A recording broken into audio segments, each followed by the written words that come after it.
Welcome. I'm super excited to be here today and have the opportunity to talk to you all about release management metrics and how we can build quality into the dev pipeline. While it's a shame we can't all be together for this year's GCAP, at least we're all one day closer to making it there next year. I'd particularly like to thank the organisers for this year's event, Sari and Sav, for putting this all together on a digital platform at such last minute notice.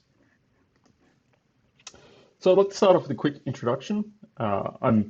My name's Sam. I've been working within the Australian games industry for the past 5 years now, and I'm currently working at PlaySide Studios in Melbourne as the QA lead, as well as closely working with the production team and managing a few projects myself. Previously, I'd worked at Blowfish Studios in Sydney, working as one of their publishing producers, where that saw me managing a lot of external developers and looking at their projects and porting them to different platforms, so PC, console, and in some cases mobile. I do primarily come from a background of PC and console development, but now more recently I've been working on mobile titles as well as PlaySide's upcoming PC release, Age of Darkness, which should be out by the time you're hearing this talk. So when writing this talk, I realized there was a lot of things that are taken for granted and you're about releasing titles and content updates that I thought everyone had known or were aware of. A lot of it was around how we can better mitigate the risk involved with doing that. And while some of this may seem like seemingly obvious insights, a lot of this I only discovered through my own missteps as well as conversations with others about how different studios have worked in the past. All of this has been influential in how I now look at releases and how I plan for all future releases that I'm a part of. Looking at the specific takeaways that I'd love to leave you with, a lot of them are around release planning, how we can better plan our releases and understand what we're hoping to gain from them before we actually release, along with how we're measuring this, so we can see how close we came to achieving those goals, or not achieving those. Developing with more QA-centric development, so developing with quality in mind as you're developing, rather than factoring this in right at the end of your development cycle. Alongside that, you'll hear me talk about a few risk management mitigation tactics that we use currently at PlaySide and I've used in the past. As well, finally, I'd like to leave you with establishing some success metrics, using these to measure your release and how you can do that and ensure that aligns with your goals, and using QA and data teams to do that and improve overall. So, with all that said and done, let's get started looking at release planning. Here we're trying to answer the overall question, why are you releasing at all?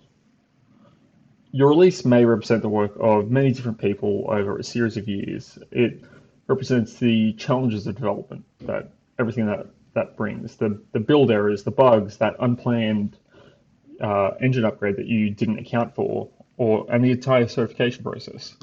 So after all that, a release is inevitable, right? Sure, it might be.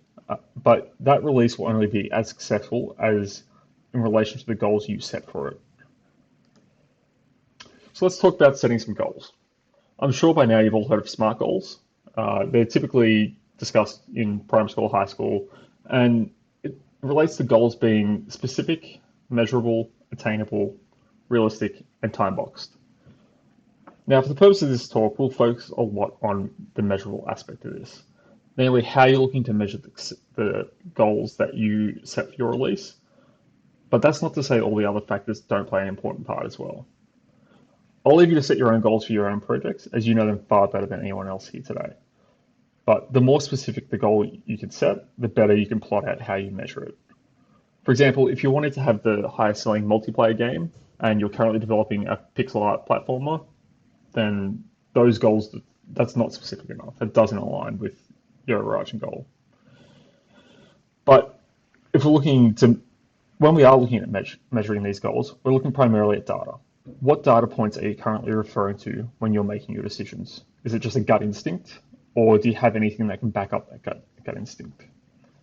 Now, don't worry too much if you feel you don't have those data points just yet. We'll establish some of those in this talk and how you can better identify them and use them in the future. Release goals. So establishing outcomes based on your expectations. It's important to establish the goal of your release And that's going to be determined by a lot of factors, primarily where your game is within its own product lifecycle. It's common enough that developers think of their game as just that, a game. But at the end of the day, it is a product and will eventually make it into the hands of your players. Now, whether that's free, it costs $5, $10, $20, it's a product. Whether you're in the pre-launch phase, the launch phase, undergoing maintenance and bug fixing, or looking at developing post-release content, all of these aspects of your product will have their own specific goals. How you cater to them will determine not only your future direction, but how you measure them as well. If you can't, ideally you want to be able to measure how close you were to achieving that goal or how much further work you need to do. Ask yourself what you're hoping to gain from each release prior to actually releasing it to the public. This goes beyond just saying, I want more players. Looking at the post-launch update stage for this goal specifically, we could have the overarching goal of getting more players. We could break that down to having, let's reduce the number of Class B and C issues to ensure that the game's a consistently smooth experience while tweaking certain drop rates. This may lead to player retention and, in theory, serve the higher goal of more players. So, let's look to data points and what you have readily available to you. From a stability and sales standpoint, platform backends such as Steamworks, App Store Connect, Google Play consoles, and all the console backends will be able to present this data to you. They'll showcase both sell rates, wish lists, ANRs, app not responding, hard crashes, and data on hardware-specific issues. These can showcase issues to you and tell you that they are happening. However, they're not great at providing you with concrete information as to why they're happening. Internal game engine options such as the Unity dashboard or Unreal Crash Reporter are some good examples of getting tangible information, such as logs and crash reports from once your game is out in the wild into your developer's hands. They can be used to become a starting point for your investigation. However, this all comes with one big caveat. All this data is after the fact, after you've already shipped your game or pushed out your update or announced something to the public. Once you've done all that, you can't instantly take it back. So you've got to have a plan in place to actually how you're going to address issues as they come up and factoring that into your release plan. So, looking at all this, we need to ask ourselves, who owns this process? Let's split this into two different factors, goal setting and release management. Goal setting can and should involve many. It should at least be widely discussed so that all team members working on the project understand what the purpose of this project is. Why are we releasing? Why are we developing this feature? Why is this mechanic going in now? Understanding this will prevent people from coming down later down the track and asking those questions then, when you're much further and maybe you can't change things. A lot of these goals will also depend on a few additional factors, such as what stage of development are you in? Are you in pre-release, early access? Are you in the live service stage? What the actual project itself is? What genre is it? So is it a 2D fighting game that you're trying to make the next Smash clone? Is it an adventure game, an action platformer? Additionally, what is the development team like currently? Are you a solo dev, a small indie studio, or a slightly bigger studio looking for a publisher? Understanding those goals and sharing that information will go a long way, not just at building trust with your team, but knowing where the project is heading. So ideally you want to understand if you've got the data to back up your goal, that and communicate that outwards. So for example, if you're making a first-person shooter and you've got data to back up that people seem to want that one campaign level in Titanfall where you're going back and forth in time, then sharing that answers that why question to your development team, because players definitely want that. That was the best level. Release management, however, should be communicated to many people, but ultimately the responsibility of a few. The goal of this here is to establish clarity and a clear communication structure and share it outward, ensuring that people know when and where a project is in the release pipeline.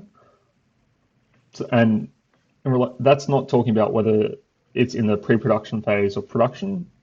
I'm talking whether it's, the build is ready and being tested, or it's submitted, or it's awaiting review, or it's ready to go live.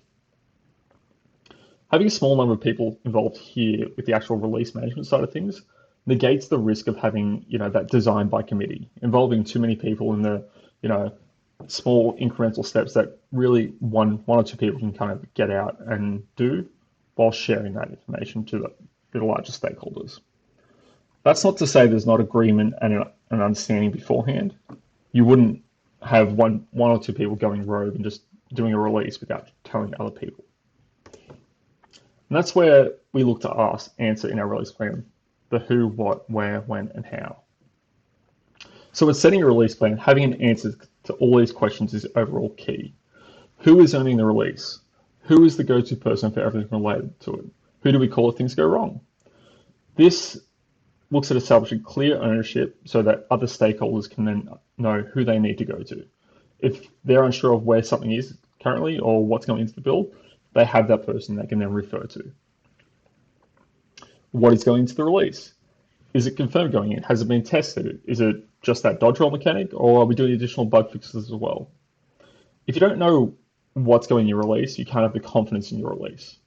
Being as detailed as possible here with, commit logs and showcasing this is everything going into the current update and sharing that with other stakeholders is key. What you may take for granted as, oh, this is totally safe, someone else may have a different opinion. Where? So where is this release going? Is it going to the live players? Is it going to early access testers? Which platforms is it going to? Is it going to hit all at once or Steam first and consoles later? This is important because it allows us to validate where the game is currently going and where we can test that it's actually been released. Once you do your release, you're not done. You want to be able to check that the game is live and players aren't experiencing any issues in the live sandbox. Testing in dev is great, but we want to simulate as close to the player experience, and there's no better way to do that on actual hardware in a live production environment. When looks at when will it be submitted? When will the game or update or patch be in the player's hands? Now, the key here is communicating to other stakeholders that just because we're submitting now doesn't mean it's going to go out to the public now.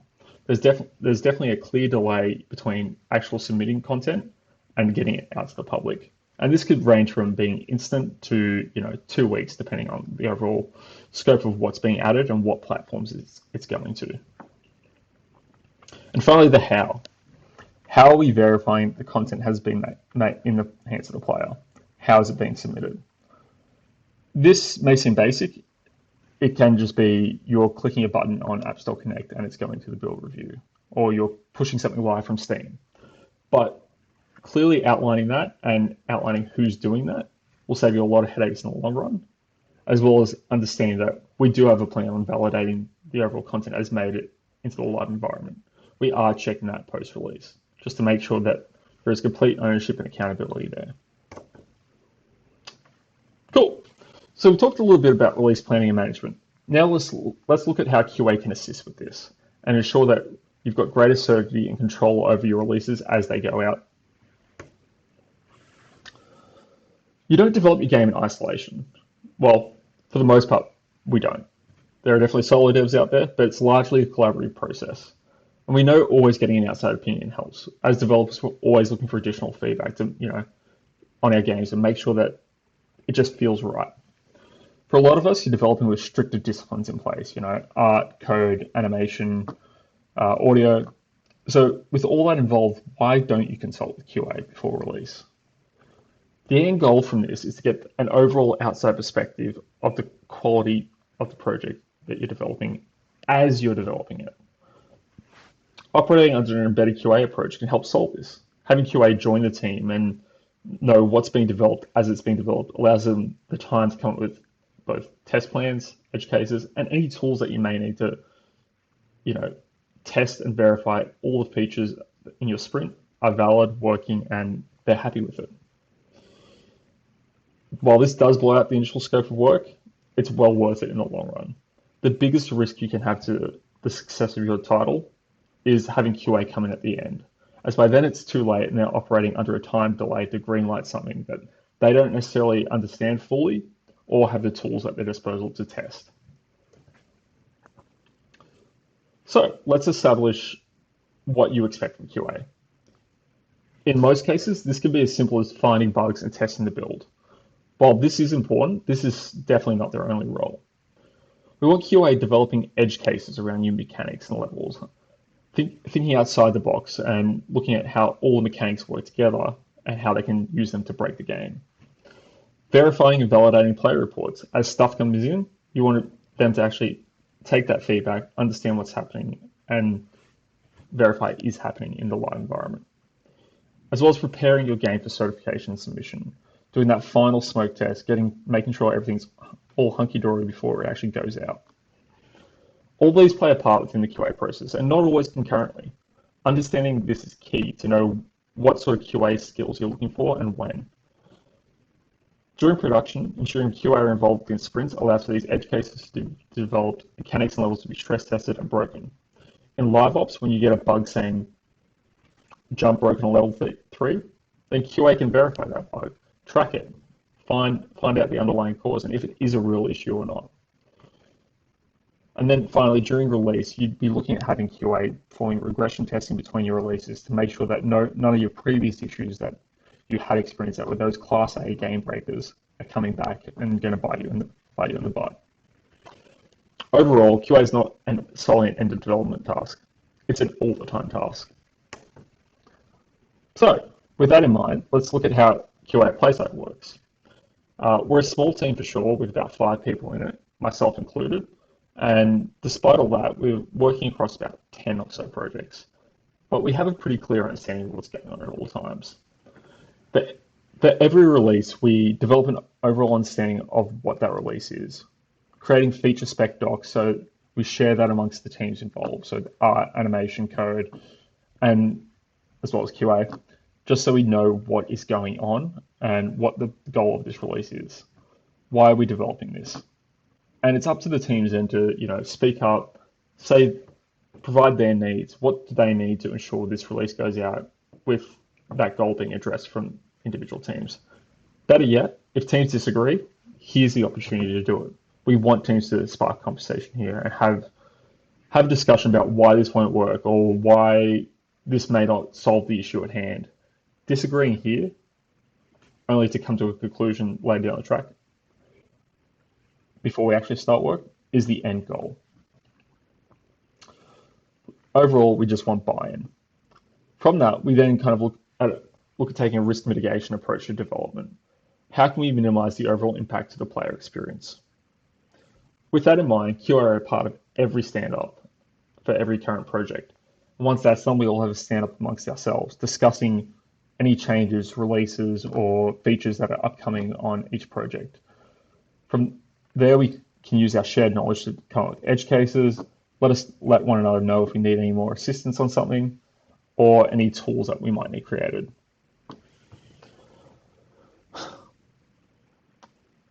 So speaking on the more tools as well, that goes beyond just getting access to, say, a mobile phone and an App Store account. We look at specifically at what debug do we need to reliably test something. If we're looking at adding features later down the track in a game at, say, like level 100, then what do we need to actually get to level 100 in a quick and timely manner? Is it new debug, additional saves created, a unique sandbox mode? All that is then communicated back to the dev team before the sprint starts, with that being factored into the timeline. So everyone can understand that if we're proceeding with this release, this is what we need to validate and verify that it is safe and ready for release to the public. So let's look at risk mitigation. As a developer, you want your content to be released with as smooth as possible of experience for players. Ideally, as an update goes out, you don't really want a player to even notice it's gone out, or that they're seeing new content in there. Ensuring that during the development cycle, you're thinking with a product-oriented mindset that, again, at the end of the day, someone will download and play this. How does this content being added to the game feel in relation to the rest of the game? If something goes wrong here, does it prevent others from playing it? You can manage and test this before release, so you're not risking any of your current player base. Ensuring you're performing update and compatibility testing is key here, just to make sure you're not going to have any hardware-specific or OS-specific bugs that you may not have foreseen, and that there's nothing wrong with any of the save files of your players. Additionally, we've got a few other risk mitigation tactics. Getting everyone testing is key. While QA are more specific and precise in their testing, your game will have more testing hours logged in it the minute it's live than you could have ever planned for by real players. Having the team developing the project, testing what they're working on actual live hardware, is critical to the success because they will be more than likely able to identify issues that QA just either aren't trained to or are just blind to after prolonged playing of the game. I wouldn't expect a QA person to find a minor animation issue that someone with 10 years of animation experience would have. Use the skills that your team has. Building early. If you're planning a release on a Friday, aside from never doing that, you wouldn't build on the Friday. You'd build on the Wednesday at least. Understanding that there's a time delay between finding bugs and fixing and validating them. If you're building on a Friday or building the day of your release, you're pretty much guaranteeing to be still working on it the following day if you find any Class A issues. Building early not only solves that issue, but it also solves testing on actual hardware. While everything may appear good in editor, you're not testing on an actual end user device. We once had an issue with a developer. They said there was no audio in the game when they were testing, and it was working perfectly in editor, wasn't working on device, and this was a major Class A issue for us. But we were luckily we built early enough that we were able to spend the next day on this issue, only to find that developer had their phone on mute. Was that a waste of time? No, because we at least had more people testing. Backup builds. So a very obvious benefit to tracking your releases is measuring the success of your overall release. To tracking your releases and measuring the success of your release is knowing which build is stable and which is not. In this case, it's better the devil you know, and knowing what issues were in a previous build versus if you're having Class A issues in one build, in your new build, what else is in there? Preparing a backup build from a previous release version and just incrementing the numbers, getting that ready for submission so that you can roll it out immediately for any Class A issues, that is the ultimate failsafe. And finally, remote settings. If you're developing something that you've tested pretty thoroughly but still may not have the greatest confidence in, or if there's going to be a large time delay between your updates and you need to change something in the last minute, having the ability to turn something in-game off at a moment's notice is an incredibly powerful tool. However, not everything needs to be a remote setting. You'll want to establish a clear escalation plan as well as a responsibility of who's going to actually be the person to turn things on and off and under what criteria. So looking at more remote settings, one of our titles, World of Pets, this year, we did a live event where players could hand in a specific currency and receive pets, eggs, toys, but kind of back and added to the inventory. Our winner ended up handing in 2,222 ice keys, which was way more than we thought they could do in about 10 days. As this was the first of its sort of live event for this title, it created massive risk, and we thoroughly tested it across all environments the best we could. Dev, staging, prod once we were down in maintenance, and even then, we still weren't confident. We wanted to be able to turn things off at a moment's notice, and for us, that involved having two remote settings. One to turn off the actual NPC you could hand stuff into, and turn off the actual new expansion area. So it wouldn't go out if we didn't want it to. Backup builds, as I mentioned, goes hand in hand with measuring your releases. Knowing what isn't successful and which build is known good is key. To do this, however, you need to properly tag and branch your build in version control so that you know where your release is built from, that you can immediately go back to at any point in time. As soon as you make your submission or release your content, spin up a backup build from a previous release point that you know is stable and have that ready and waiting for submission to whatever platform you're on. For a lot of platforms, you may not need this. I know Steam, for example, you can roll back pretty much instantly, but mobile platforms, console platforms, that may take longer time. You don't have that previous build that you can just increment the number on and roll back to. So as I've said, this is different per platform and also on a per project basis. If you've got an always online title that uses server authentication and player logins, then you'll want to properly plan out how you can do this safely. Release success metrics. Okay, so we know how to handle release planning and fostering more QA-centric approaches to development. But how can we establish and use metrics to determine the success and quality of our releases as they go out?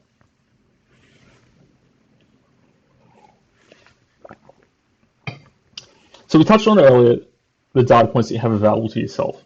A lot of these data points are centered around stability and available after the fact to answer one key question.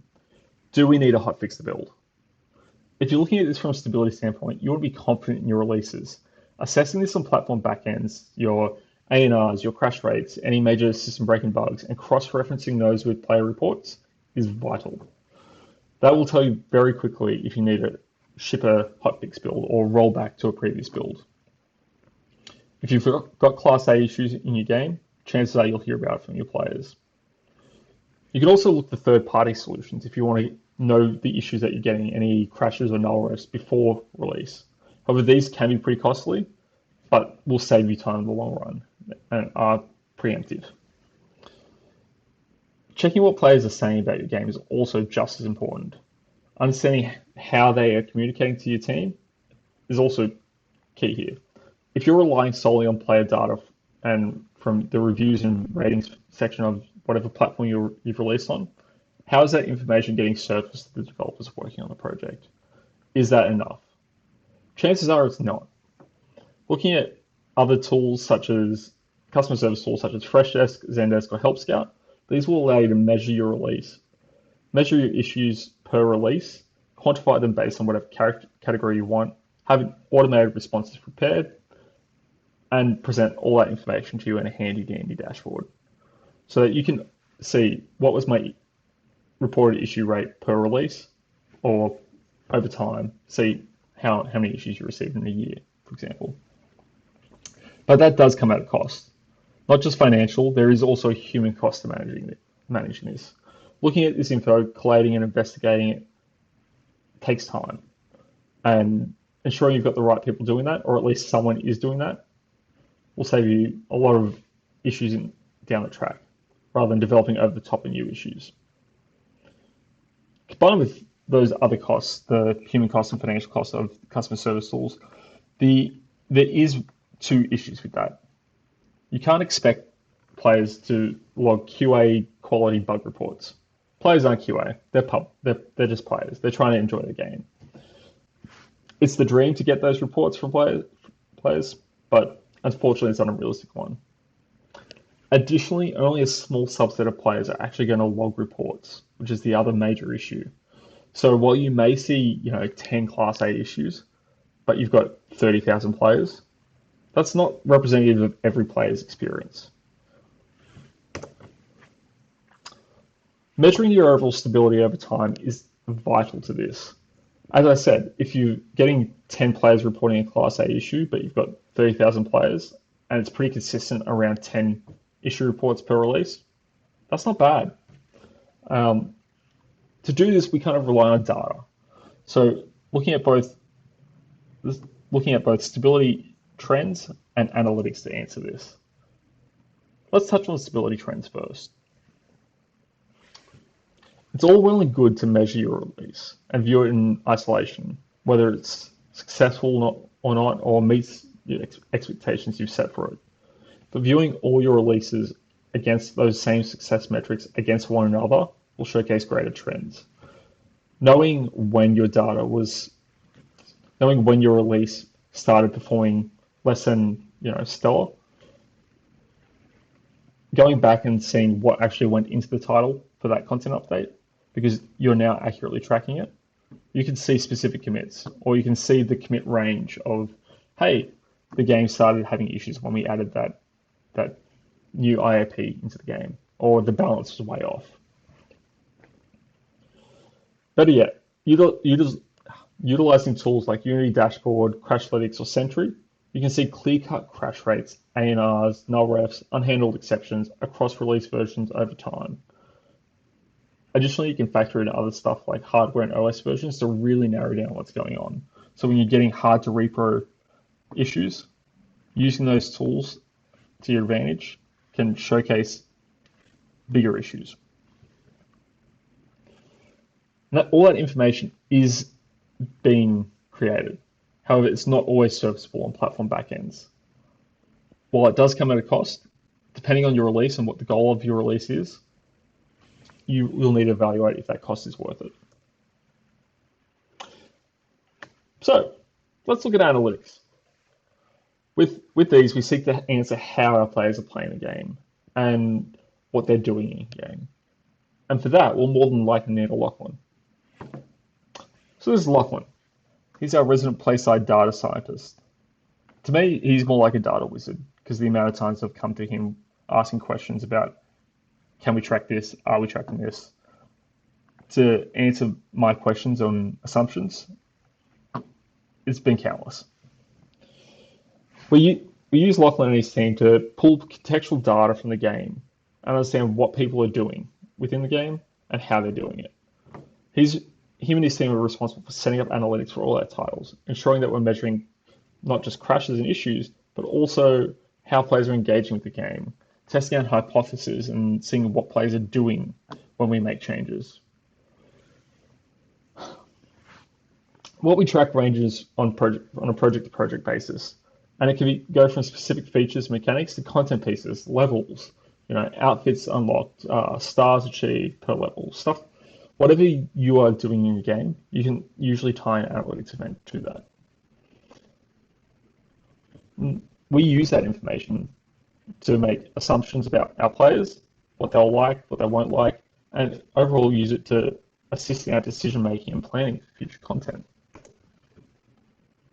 So looking at new content analytics, how often have you gone into a game and throughout that first tutorial been exposed to everything in the game and only found there's that one feature that you just don't mesh with? For me, that was Gwent. Gwent in The Witcher 3 was easily the worst experience I've ever had, and I was the most bored during that tutorial than I was in the entire game. I knew from that moment I was not going to keep playing the game of Gwent within the world of The Witcher. And surely everyone else agreed with me. Well, they had a spin-off game for Gwent, so chances are they probably had the analytics to back up that people love this. That is a massive investment of not just time and money, but an assumption that this trading card, like collectible card game within a game would do well and be profitable as its own standalone, that you wouldn't make unless you could substantiate it. With analytics, we can measure the overall return on investment from content within a game, seeing how players are engaging with it, and use that to shape any future content. This can go really as deep as we want. Using the Gwent example, we could look at specific cards being played, when they're being played, how long a game typically lasts, and use that to understand what needs to be nerfed, what needs to be buffed, what we can add in future Gwent decks. Knowing what our players value and prioritizing what we know they enjoy, giving them more of that and less filler, is ideally what we want to answer. Alternatively, we can also use analytics to test out new hypotheses and players, measuring the reaction to the player base. For this, however, we need to establish a clear baseline on what we expect to happen or what's currently happening. Now, as you're already tracking release metrics and whether a release is stable and successful, and you've been using analytics for a while, you should have days, weeks, months of this to back up your new assumption. So measuring the variation on that change is the key here. So take, for example, if we change something where we increase the rate at which hero A levels up to lower it, and we see a sudden increase in players using hero B, then we can infer that that's a direct causation from our change. And that maybe players were using Hero A because they were quicker to level up. They could use cooler weapons or effects, or it gave them a greater sense of power. That's a key point for investigation from what the data is telling us. Why does this matter? So this comes with a pretty big caveat. You shouldn't make a game solely on what the data is inferring, but you should use the data to mitigate your risks in releases and changes that you're implementing. 2021 seen so far a rough estimate of 7,000 titles released on Steam. 2020 saw close to 10,000 released on Steam, all according to Steam Spy. The sheer volume of games releasing on Steam alone is staggering, and that's not even taking into account additional platforms such as mobile platforms and consoles. This is to put in perspective that depending on your release goal, you need to understand what players enjoy about it. Doing this well can shift players from just enjoying your game to being lifelong fans of your franchise or studio. Let's look at Supergiant, for example. All their games have had success and relied on a few similar elements. Excellent audio design, a top-down isometric perspective, and a consistent voice cast. None of these are inherently constricting in terms of the overall design of their game, but the studio clearly has some data and insight to tell them this is what players expect with each of their titles. When you're playing a Supergiant game, you know you're going to get that excellent audio design. So shape your game and continue to add elements that strengthen what you know players are already enjoying. Give the players more of what they already love. But how are you measuring analytics? Different analytics tools exist to serve different needs. There are a few available to us. External options such as analytics software suites such as Game Analytics, Firebase, Google Analytics, and Delta DNA. A lot of these will come with a cost per analytics event fired. So being very specific in defining what you want to measure and what is critical to your project's success is key here. How can you design your analytics funnel to showcase that information to your team that you know you need to know? Additionally, in-game options also exist, utilizing achievements and trophies, leaderboards, and IAPs, for example. This still presents data to you after the fact, but when it comes to looking at additional content, sequels, or showcasing engagement with your title to other stakeholders, this is pretty valuable. Knowing you've got a stellar campaign or players love your campaign because you can see that in the trophy completion rates, that's awesome. Besides, other developers are all using that same data points as well. If you're not, or you're not thinking how you can better use, say, your achievements, look to what other developers are doing. So this does have some pretty common mistakes to it. Like all aspects of game development, this is new content you're adding in. Analytics aren't just one and done. You add more over time, or they change over time with players. So here are some common pitfalls that I've at least observed in my short time using them. Whether you've not tested all your analytics events and you've already shipped your game. Now you're in the position where you're operating under not enough information, or you're not able to understand what your players are doing because you're missing a key step. You can solve this by creating test plans and cases around this, having QA and the data team work together to make sure the events are firing, getting every event in game and doing it before you actually release. Maybe your event funnel is missing a key step. So similar to the above, if you're looking at tracking one key feature within the game, ensure it's working and accounted for. I mean, imagine Pokemon if they only track Pokemon caught rather than Pokemon released or evolved. You'd end up with very skewed data showcasing that people are either catching way more Pokemon than they need or way less. Additionally, if you've changed content over time, have that conversation with the data team. Analytics aren't one and done once you've shipped your game. If you're making changes to core features, that may affect how the data comes in. It may mean one event's firing, but the one before it isn't. Having that conversation allows your data team to make suggestions on what may come through incorrectly and where you may need additional analytics events set up, depending on what the overall goal of this change is. So, taking all of that into consideration, let's put it together and see it all in action. Congrats, you're making a first-person shooter.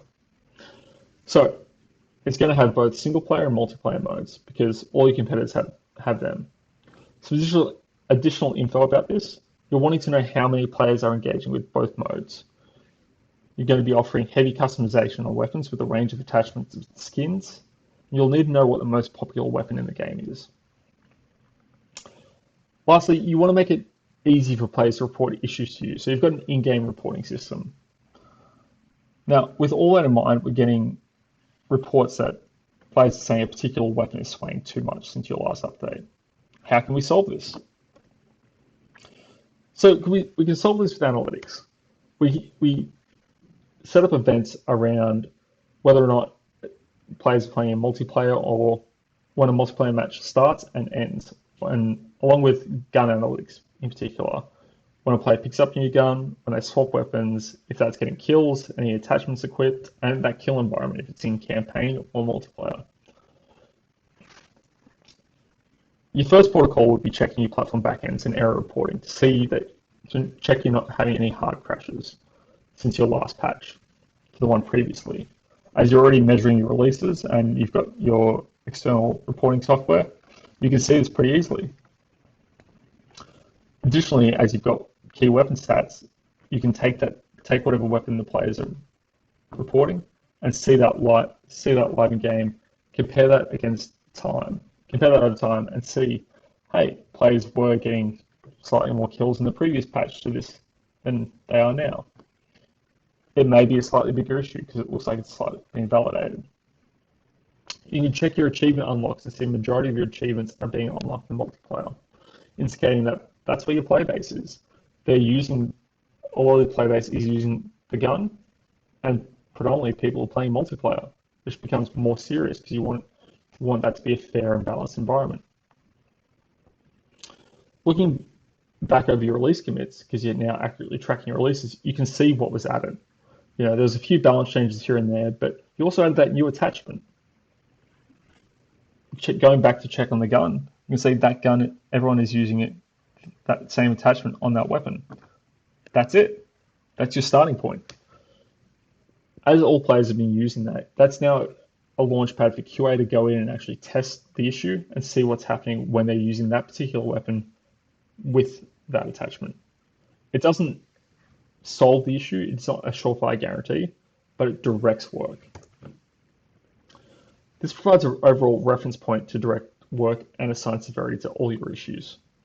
So as users are reporting this happening to a specific weapon, you can validate that, yes, it's happening to one particular weapon. A lot of players are using it. Predominantly, it's happening only in multiplayer, and it looks to be recent. That can very quickly turn what would be a Class C issue into a Class A very quickly, and mean maybe you do have to hotfix a build. Maybe you need to look at ways you can safely roll it back.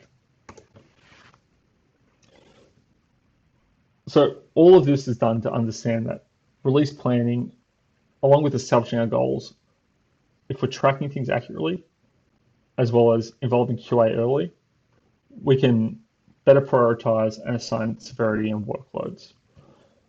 Involving QA to develop edge cases combined with the data science team will flag issues before you get them or as you're getting them.